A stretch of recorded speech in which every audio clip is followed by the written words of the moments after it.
Honestly, this Final Fantasy Type 0 shit was better than all the Final Fantasy 13s put together, and they cost a shit ton more money to create than this motherfucker, man. Even the YouTube auditor could take some notes from this bitch instead of fucking himself all the time.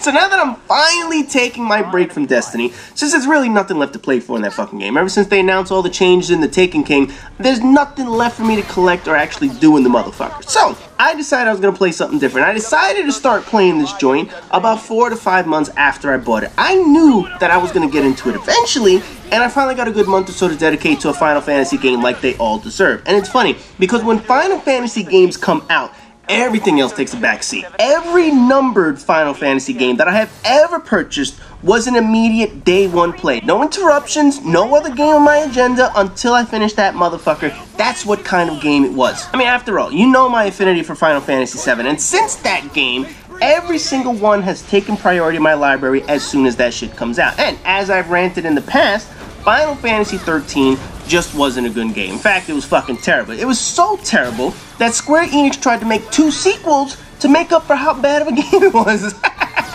Both sequels ended up being terrible themselves, and they dug the series into a deeper hole of convoluted bullshit. Their story sort of made sense once you got past all the confusing names for shit, and by the end of the 3rd game, nothing made sense anymore. It started off with one narrative, and by the time it finished, it was on a completely separate path, all full of bullshit. So, I really didn't give this game, as well as that Final Fantasy versus crap, whatever the fuck it was at the time, too much of a thought, because Square Enix wanted all 3 of these games to be connected in some way or another. Initially, there was Final Fantasy 13, then there was going to be Final Fantasy 13 Versus, or whatever the fuck it was, which is now turned into Final Fantasy 15, and then there was this game, which was going to be called Final Fantasy Agito. And initially, this shit was supposed to be announced for mobile phones. Yeah, how fucking great are phone games? Does this shit look like Angry Birds or Farmville, motherfucker? No, and in the end, Square Enix bit off more than they can chew. Final Fantasy 13 released to shitty US reviews, and Japanese media, you know, they always sort of give better reviews when it comes to Japanese games and whatnot, because obviously,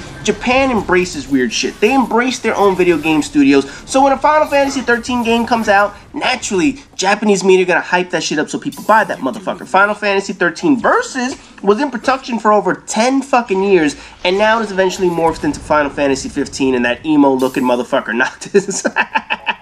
Still gonna buy that shit. Still gonna buy it day one, play it day one. It's a numbered Final Fantasy. Hopefully they got their shit together, and I played the demo and I thought the demo was pretty decent. So, they're on the right path with that joint. However, this one, Final Fantasy Agito, eventually was turned into Final Fantasy Type 0, and it was only made to be playable on the PlayStation Portable in Japan. It wasn't even released here in the United States, so we never saw this shit. And of course, the reviews over there were very glowing because Final Fantasy can't do any wrong in Japan. Even releasing a linear piece of shit with very little RPG elements or story when it comes to Final Fantasy 13, all Final Fantasy games in Japan always get pretty decent reviews. So when Square Enix announced that this game was coming to the United States as an HD remaster on PlayStation 4 and Xbox One, I thought it was going to be another attempt at reviving Final Fantasy 13. Almost all the US reviews of the game, they were pretty positive on the game. It was a pretty decent PlayStation Portable game, and while certainly not the next-gen type Final Fantasy game, it was a pretty good port with decent upgraded graphics, but essentially,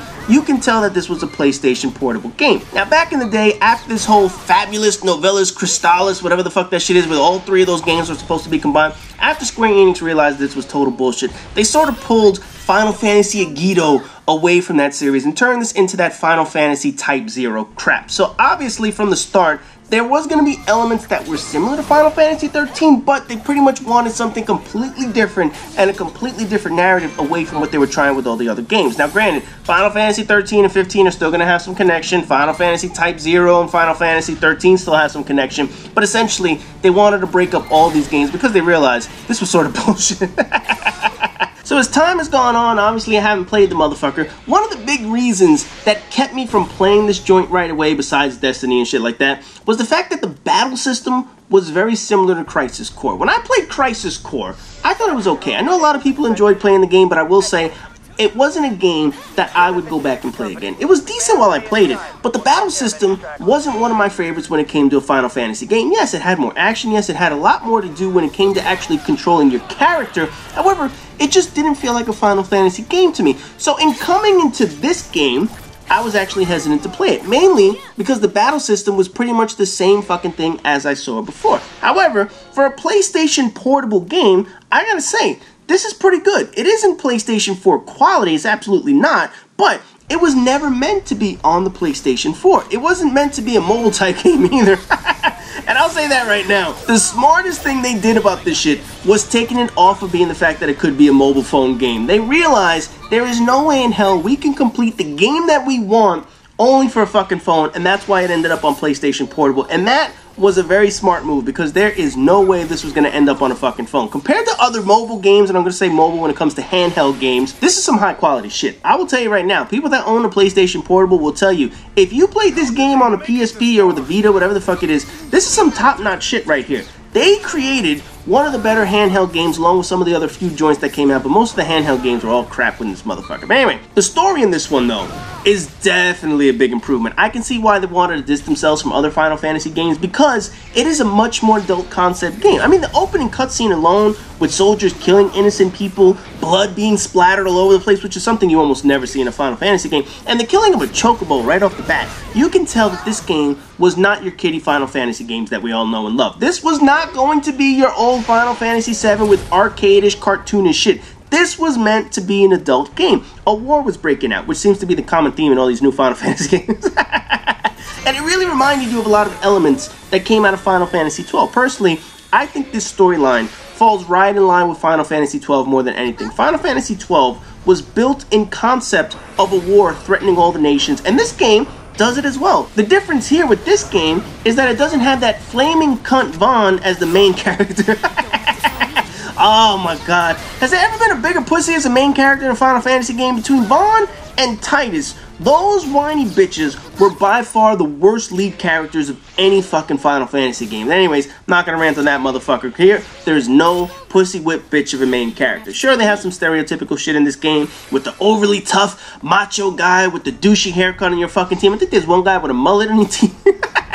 Oh yeah, mullet. That's some badass shit right there, man. You also have the anime type women just asking to be raped by a tentacle monster and shit like that. Those are your female characters. You know, one day, Square Enix, you're seriously gonna get past that shit. You know, female characters can be more than rape train material in short schoolgirl skirts who giggle at every fucking thing. That's the way they portray them in this fucking game. That's the way they portray it in almost every goddamn Japanese game, including that cunt punch shit. But in any event, there is no true central character to revolve this story around. It's an entire class, and each one has a specific weapon, and each character is meant to fight a little differently. Although I don't like that motherfucker Jack. What is it? He like crawls around, man. He has this katana, and he's the only one that doesn't fucking move. He just kind of takes one step, two step, one step. Meanwhile, everyone else is running around the fucking battlefield, and this asshole is standing still, can't even get to the fucking... I ain't gonna get into that shit, man. That's the one character I don't like using this motherfucker. But other than that, I think everything works here. This feels and looks like it could have been a great Final Fantasy game on its own if it was expanded out to the consoles. Granted, I don't think it would have worked as Final Fantasy 13 because it was so similar to Final Fantasy 12, and that would make no sense to have almost two identical games back-to-back in the series, one number after another.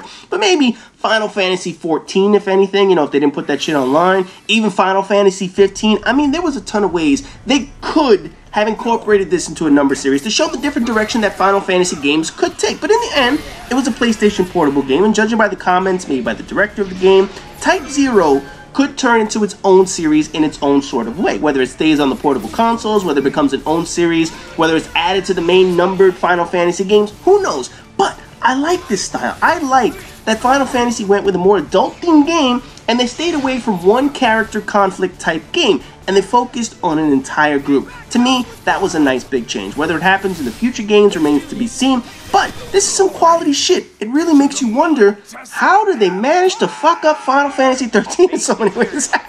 Oh man, if Square Enix can only go back in time, similar to their fucking game that they started time traveling that bullshit, I'm sure they would just love to remove Final Fantasy 13 from their anthology. That way, nobody would ever know how terrible that fucking shit was. But anyways, for those of you who haven't played this game, I will say this, it's better than Final Fantasy 13, and and it's 2 sequels combined. It's not a next-gen type game, but for a PlayStation Portable, for a handheld game, this was an amazing game given the limitations of what this game would have been able to do. And if you like the Crisis Core gameplay mechanics, you'll certainly enjoy this. So, it's definitely worth the buy. It's worth a playthrough as long as you're a Final Fantasy fan. If you've never played Final Fantasy and really don't give a shit, chances are this game's not going to appeal to you. But for those of you who played Final Fantasy and you haven't played this one yet, definitely worth a try, so I highly recommend this motherfucker. And hey, this shit is getting me away from Destiny for a full month, so you can tell this shit is pretty good. Anyways, that does it for this video. So as always, rate, comment, subscribe, and all that good shit. And I'll see you guys in the next video.